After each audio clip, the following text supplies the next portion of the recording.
গত 5 জুন শুক্রবার ওমানস্থ মাস্কেট শহর কেন্দ্রিক একটি ইভেন্ট হলে বাংলাদেশি কমিউনিটিতে প্রথমবারের মতো সম্পূর্ণ ধর্মীয় রীতি মেনে ভক্তি ও ধর্মীয় ভাবগাম্ভীর্যের সাথে এবং সুরের মাধুরী দিয়ে সমবেত সুন্দরকাণ্ড পাঠ করা হয়।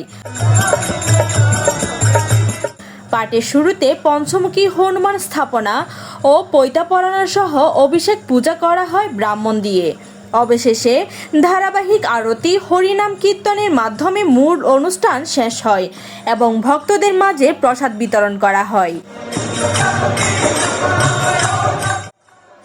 বিশ্বের সকল মানুষের দুঃখ দুর্দশা বিনাশ, বাধা বিঘ্নহরণ, অপশক্তির অবসান, সমস্ত প্রাণী জগতের কল্যাণ ও পৃথিবীতে শান্তি স্থাপনার লক্ষ্যে শ্রী শ্রী প্রবণপুত্র হনুমানজির পূজা ও অনুষ্ঠানের মধ্যমণি পঞ্চমুখী হনুমান মূর্তি অভিষেক করা হয়।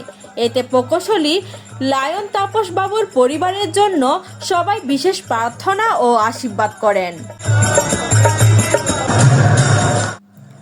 উক্ত অনুষ্ঠানে সনাতনী ভাইরা তাদের পরিবারবর্গ নিয়ে স্বতঃস্ফূর্তভাবে এবং আগ্রহ ভরা হৃদয় নিয়ে ওমানে প্রথমবারের মতো এই ধরনের পূজা অনুষ্ঠানে উপস্থিত থেকে ভূয়সী প্রশংসা ও খুব আনন্দ উপভোগ করেছেন।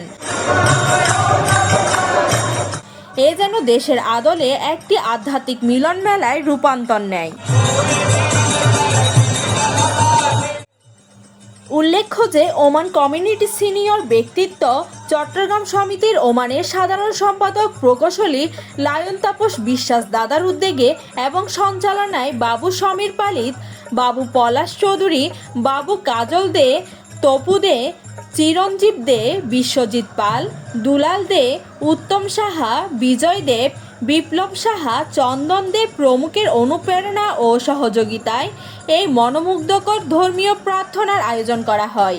ভবিষ্যতেও এরকম বিভিন্ন ধর্মীয় উৎসবের আয়োজনের জন্য সকলকে আহ্বান করা হয়। News desk, Hindus news.